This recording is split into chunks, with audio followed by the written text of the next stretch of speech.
Bonjour et bienvenue à votre chaîne Bac Sciences Art. On va traiter ensemble un exemple très intéressant sur la page 8 de l'édition 4, Physique 203, ondes, optique et physique moderne. C'est un exemple que je trouve très intéressant. Seulement, on va s'intéresser à deux questions. La question B, la vitesse pour x est égale à a sur 2, et la question E, quels sont les trois premiers instants auxquels le bloc passe à la position x est égale à moins a sur 2. Cette question se trouve uniquement sur l'édition 4, page 8, et pas dans l'édition 5, parce que je voulais faire un petit rappel avec vous sur le cercle trigonométrique, et en particulier comment placer les angles sur le cercle, surtout si elles sortent de la gamme d'angles remarquables, pi sur 2, pi sur 3, pi sur 4, pi sur 6. Ce petit rappel va vous être très utile par la suite. Et on passe vers l'exemple. Donc nous avons ici un bloc. Donc le système bloc ressort suivant. Avec M est égal à 2 kg, la masse du bloc est égale à 2 kg, constante de rappel de 100 N par mètre, et A, l'amplitude maximale, est égale à 0,05 m. Ici nous avons les équations, donc la position, la vitesse et l'accélération. Donc on revient à l'énoncé. Donc un bloc de 2 kg est attaché à un ressort pour lequel K est égal à, la constante de ressort est égale à 200 N par mètre. Et on l'allonge de 5 cm et on lâche à t est égal à 0. Donc on l'allonge de 5 cm, ça c'est l'amplitude maximale. Donc A est égal à 0,05 m.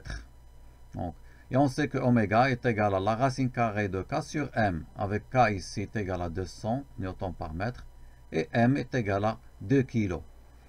Et on va trouver oméga est égal à 10 radians par seconde. Donc, à t est égal à 0, Vx est égal à 0.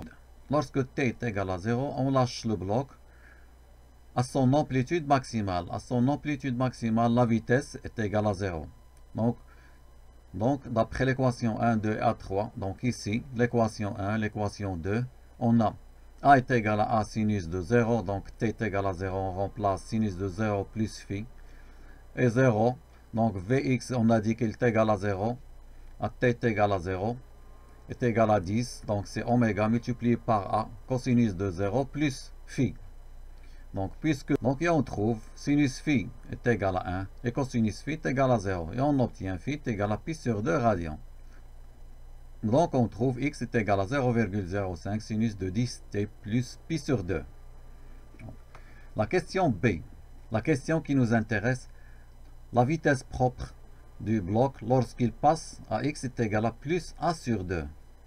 D'après l'équation 2 ici, donc on remplace. On trouve Vx est égal à 0,5 cosinus 10t plus pi sur 2. Donc on remplace 10t plus pi sur 2 par θ. Donc on trouve Vx est égal à 0,5 cosinus θ. Donc trouver Vx pour x est égal à a sur 2. Et on remplace dans l'équation 1, x est égal à sinus de oméga t. Donc x est égal à 0,05 sinus 10t plus pi sur 2 est égal à a sur 2. Donc est égal à 0,05 sur 2. On a remplacé 10t plus pi sur 2 par θ. Donc sinus de θ est égal à 0,5. Et on trouve alors deux solutions pour θ. Donc θ est égal à arc sinus de 0,5. Donc avec la calculatrice, on trouve un angle de 0,524 rad. Mais avec le cercle, sur le cercle trigonométrique, on voit très bien qu'un sinus de 0,5 est là deux solutions. Donc pi sur 6 et 5 pi sur 6. Donc 5 pi sur 6 et pi sur 6, elles ont le même sinus de 0,5, c'est-à-dire 1,5. Elles ont le cosinus ici sur le trigonométrique. On voit bien qu'ils ont le cosinus, des cosinus opposés. Donc θ est égal à 0,524 radians et 2,62 radians. Donc si on revient à la solution sur le livre, à chacune des périodes de l'oscillation, le bloc passe deux fois par la position x est égal à a sur 2. Donc on s'attend à trouver deux solutions pour la vitesse, une positive et une négative. Donc c'est ce qu'on a trouvé ici. Donc Vx, si on remplace dans l'équation ici, Vx est égal à 0,5 cosinus de θ On trouve Vx est égal plus 0,433 mètres par seconde et Vx est égal à moins 0,433 mètres par seconde. Donc je voulais faire cette question avec vous juste pour tracer le cercle trigonométrique et voir les deux solutions sur le cercle qu'on trouve. Donc pour un sinus de 0,5, il faut faire attention, on a deux solutions. Donc c'est pi sur 6 et pi moins pi sur 6, donc qui est égal à 5 pi sur 6. Et on passe à l'autre question, la question E. Pour la question E, quels sont les trois premiers instants t, t1, t2, t3 auxquels on a x est égal à moins a sur 2. Donc on sait que x est égal à 0,05. Donc ici, x est égal à 0,05 sinus de 10t plus pi sur 2. Donc, et on remplace est égal à moins a sur 2. On a dit qu'il est égal à moins a sur 2. Donc, sinus de 10t plus pi sur 2 est égal à moins 0,5. Donc ici, c'est similaire à la question B, sauf ici, on a un sinus d'état qui est négatif, qui est égal à moins 0,5. Donc si on fait l'axe sinus, donc avec la calculatrice, on va trouver un angle de moins 0,524 rad, ou radian si vous voulez. Donc est égal à moins pi sur 6. Donc pour un sinus qui est égal à moins 0,5, c'est-à-dire moins 1,5, donc on s'attend à trouver deux angles, donc c'est-à-dire moins pi sur 6 et 7 pi sur 6. Donc 7 pi sur 6, c'est pi moins pi sur 6.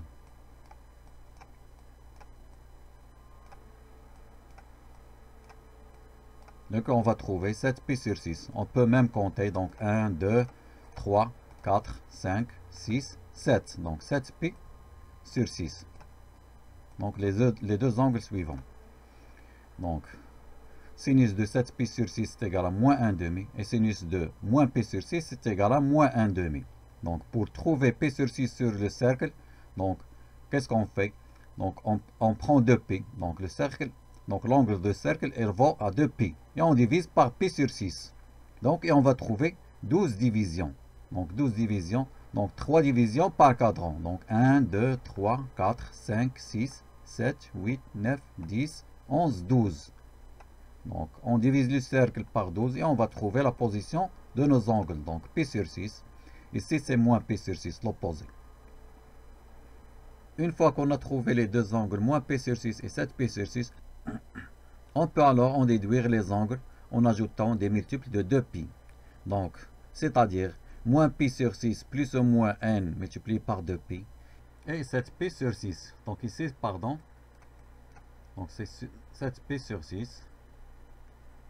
Donc plus ou moins n multiplié par 2pi avec n, un nombre entier.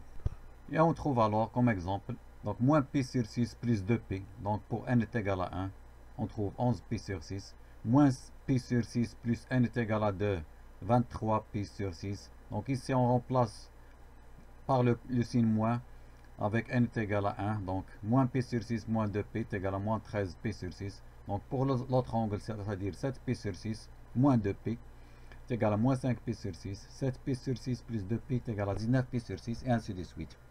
On peut en déduire alors t. Donc pour x est égal à moins a sur 2. On sait que pour t est égal à 0, θ est égal à 10 multiplié par 0 plus pi sur 2 est égal à pi sur 2. Et on sait que la fonction θ en fonction de t ici est égal à 10 t plus pi sur 2 est une fonction croissante. Donc ici, on a la droite θ en fonction de t. Donc à partir de pi sur 2, il faut donc l'angle θ augmente avec le temps. Donc on doit alors choisir les angles supérieurs à pi sur 2, soit θ est égal à 10t plus pi sur 2 est égal à 7 pi sur 6, 11 pi sur 6, 19 pi sur 6. On remplace ici et on trouve donc le temps. T1 est égal à 0,209, T2 est égal à 0,419 et T3 est égal à 0,83 secondes. Et on va passer à l'exercice suivant.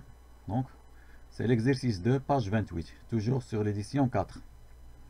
Donc la position d'un bloc est donnée par x est égal à 0,03 sinus de 20 pi fois t plus pi sur 4. Donc x est en mètres et t en secondes. Donc on a le schéma suivant ici. Donc avec a est égal à 0,03, oméga est égal à 20 pi, et phi est égal à pi sur 4. Donc la question A, à quel instant t supérieur à 0, x est égal à x max, donc c'est-à-dire est égal à A. Pour la première fois, on sait que x est maximal, positif ou négatif, lorsque x est égal à plus ou moins A.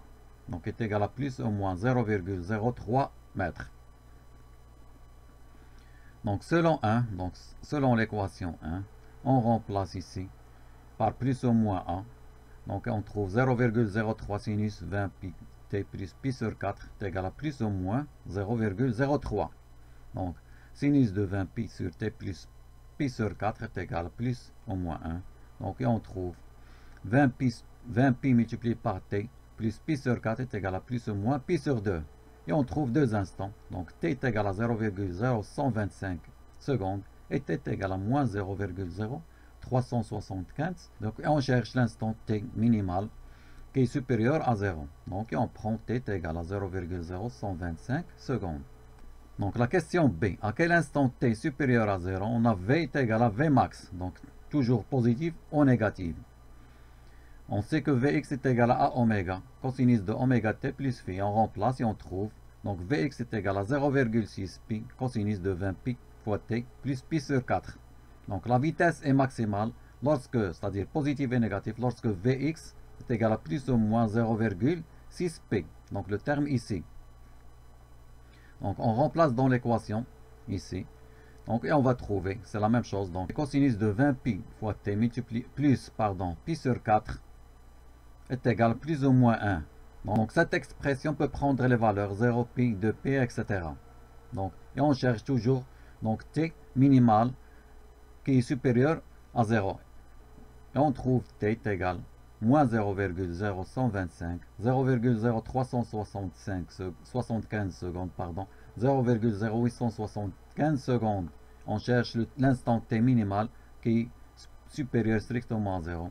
Donc on trouve t est égal à 0,0375 secondes.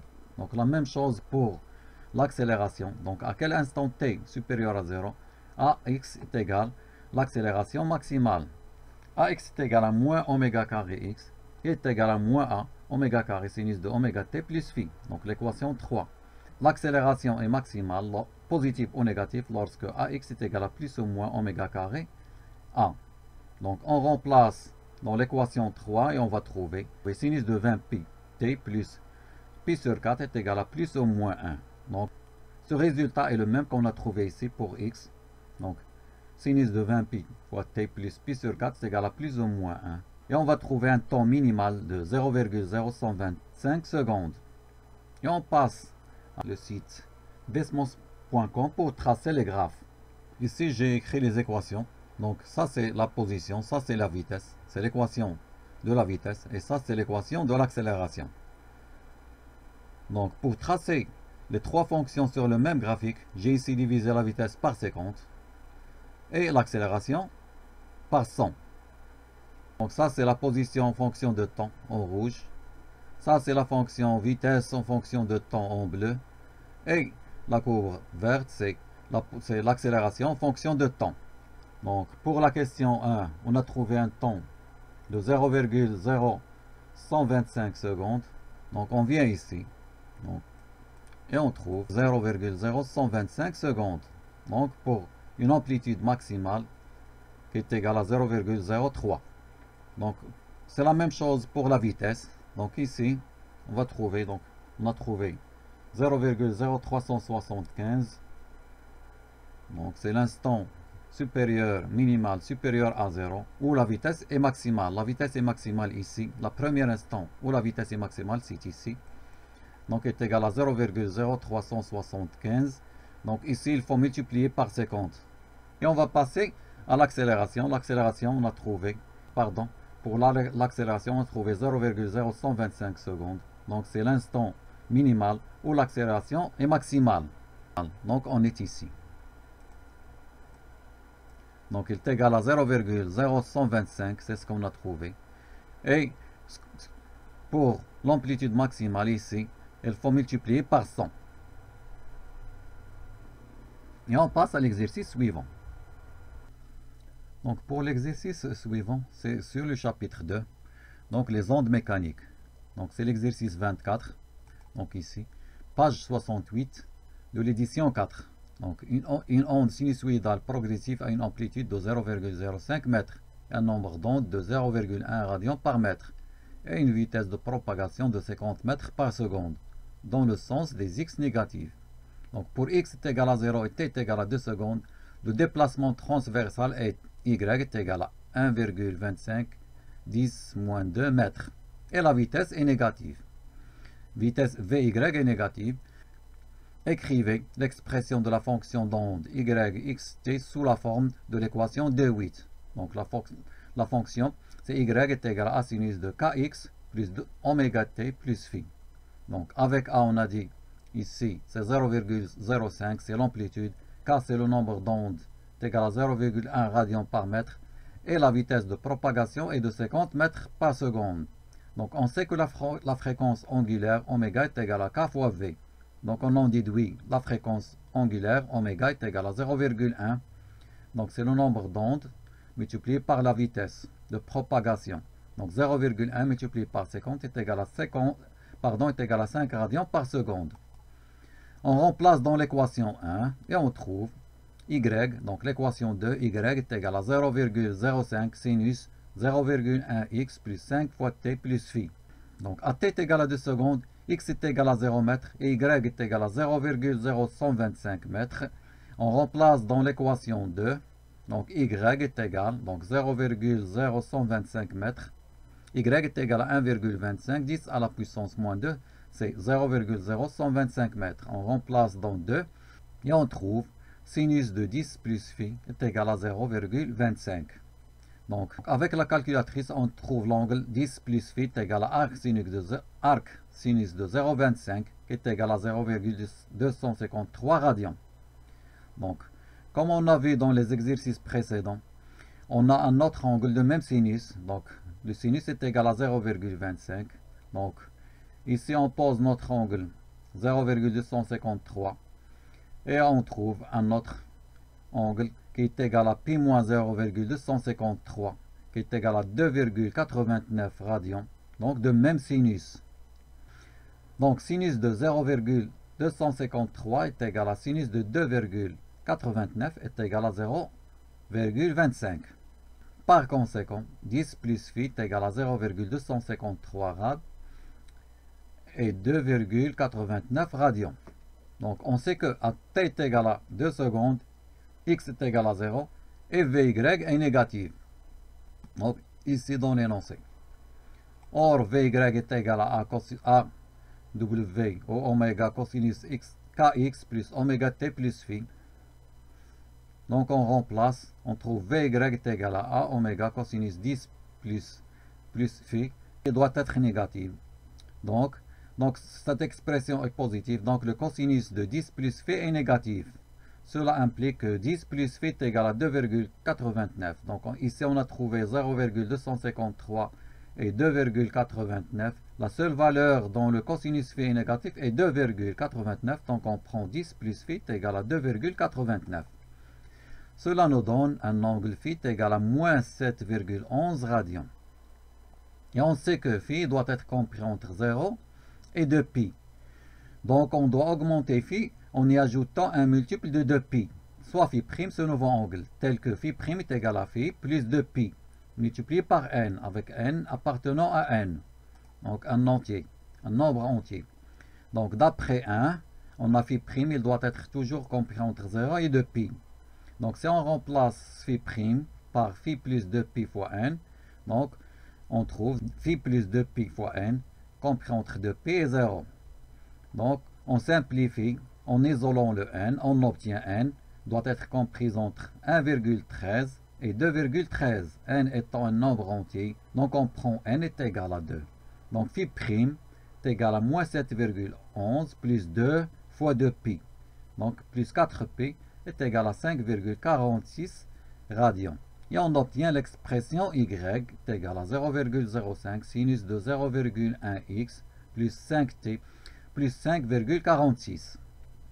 Et on passe à l'exercice suivant. Donc l'exercice suivant, c'est sur la page 98 de l'édition 4. Donc c'est l'exercice 43 du chapitre 3 sur le son.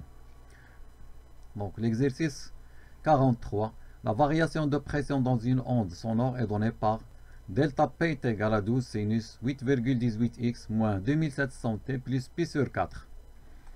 Donc ici c'est delta P. Donc P0 est égal à 12, K est égal à 8,18 et oméga est égal à 2700. Donc radians par seconde. Donc la première question, détermine l'amplitude de déplacement. La deuxième question, c'est l'intensité moyenne. Donc l'amplitude de déplacement est 0. D'après le cours, la valeur maximale de la pression est donnée par l'expression suivante. Donc P0 est égal à ρ oméga V fois S0. Et on isole S0.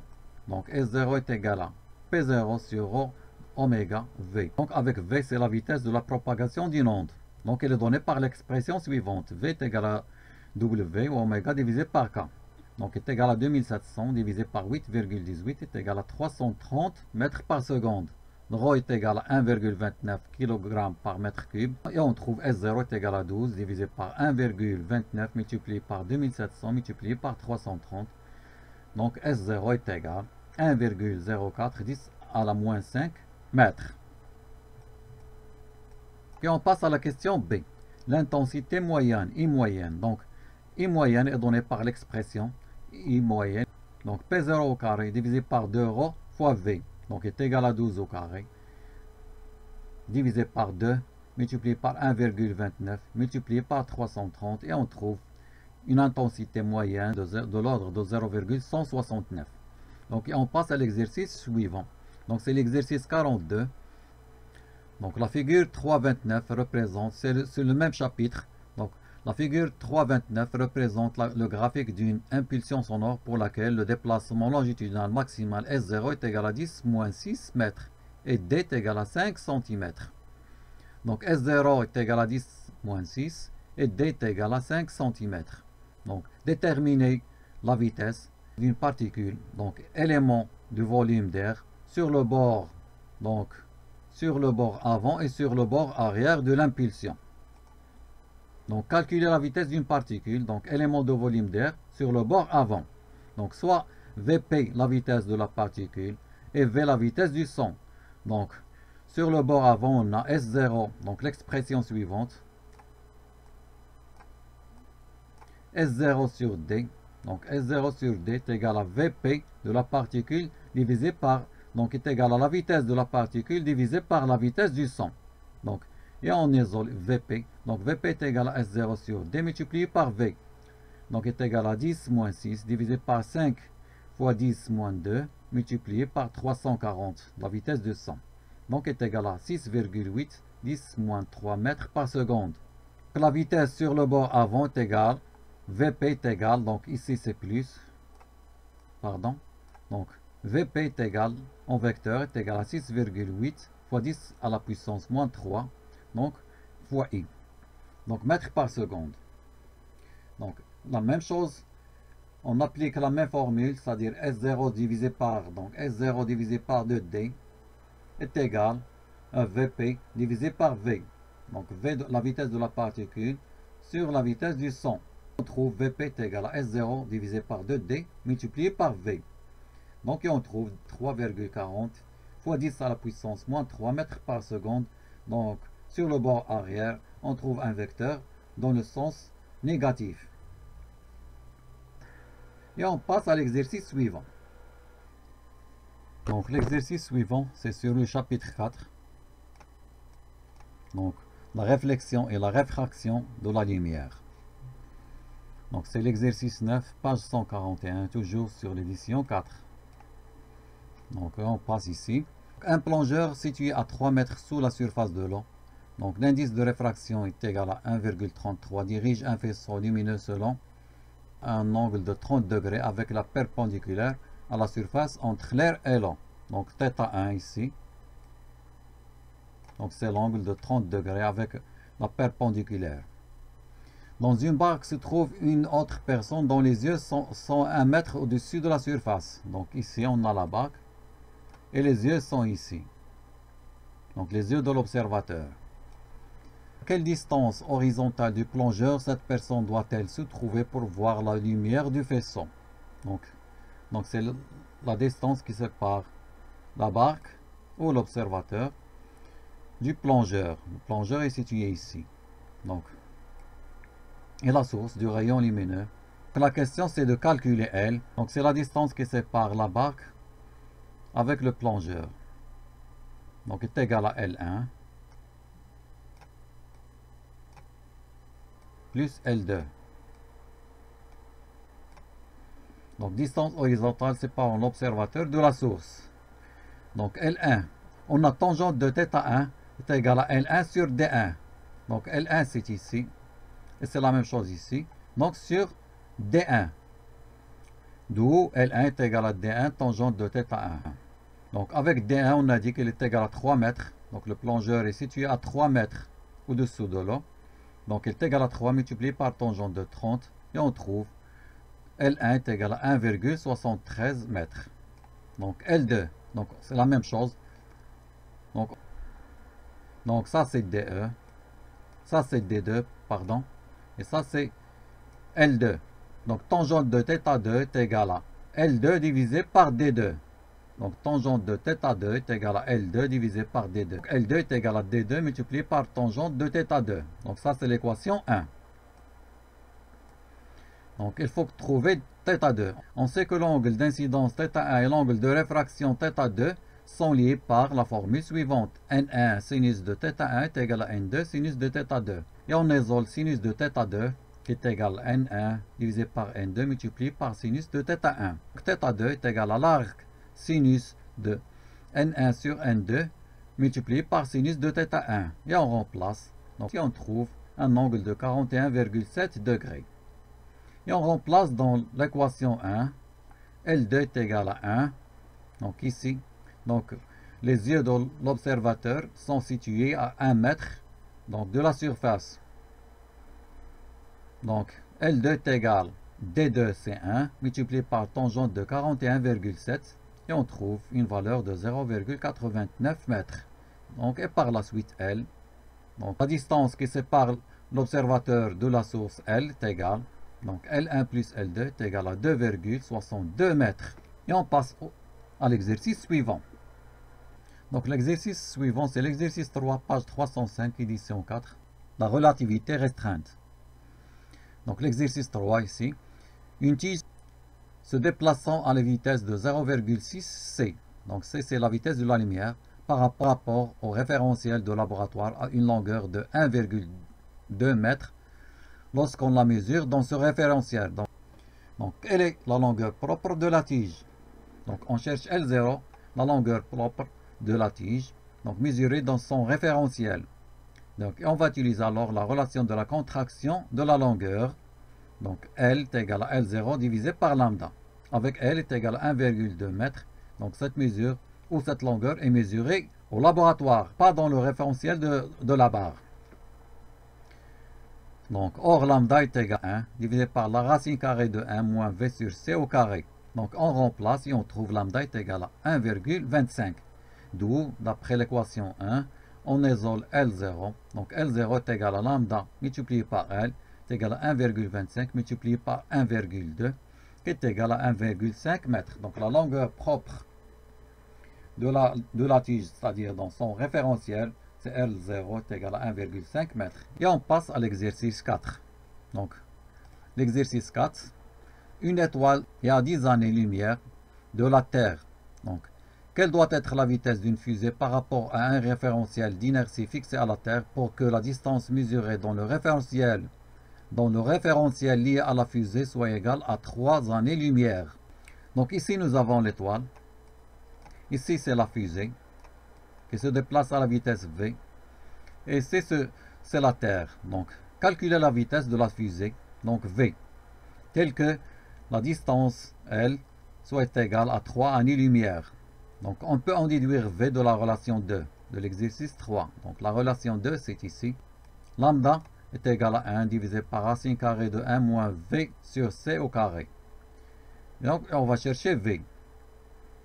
Donc V est égal, donc en isolant V, on obtient V est égal C racine carrée de 1 moins 1 sur lambda au carré. Donc c'est la relation 3.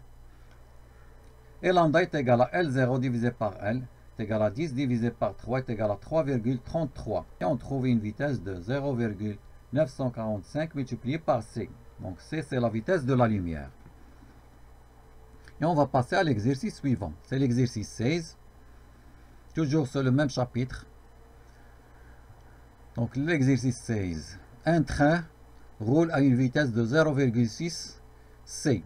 C, c'est la vitesse de la lumière par rapport à un quai. Donc les voyageurs au bord du train mesurent la longueur du quai et trouvent 1,2 km. Quelle est la longueur propre du quai? Combien de temps faut-il à l'avant du train pour aller d'une extrémité à l'autre du quai? Dans le référentiel lié au quai, dans le référentiel lié au train. Donc ici, nous avons un train qui se déplace à une vitesse de 0,6 multiplié par C. Donc une définition. Donc, la longueur propre L0 d'un objet est la longueur mesurée dans le référentiel au repos de l'objet. Donc il faut être capable de mesurer cet objet avec une règle. Ce n'est pas le cas ici, puisque les observateurs du train qui ont mesuré la longueur du quai. Donc ils ont trouvé une valeur de 1,2 km. Donc calculer la longueur propre du quai L0. Donc par la relation, L0 est égal à lambda fois L. Avec lambda est égal à la relation suivante. Donc et on trouve 1,25. D'où L0 est égal à 1,25 multiplié par 1,2, c'est la longueur mesurée par les observateurs du train. Donc est égal à 1,5 km. Donc la longueur propre du quai, c'est 1,5 km. Donc pour mesurer le temps dans le référentiel du quai, il faut deux observateurs, donc deux horloges. Donc ce n'est pas le temps propre. Donc de la relation suivante, on peut isoler le temps. Donc L0, c'est la vitesse multipliée par le temps. Donc le temps est égal à L0 divisé par V. Donc est égal à 1,5, 10 à la 3, divisé par 0,6 multiplié par la vitesse de la lumière. Et on trouve un temps de 8,33 microsecondes. La question C.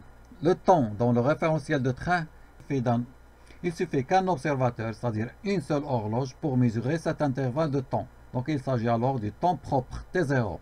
Donc T0, c'est la même chose, c'est égal à la longueur divisée par la vitesse.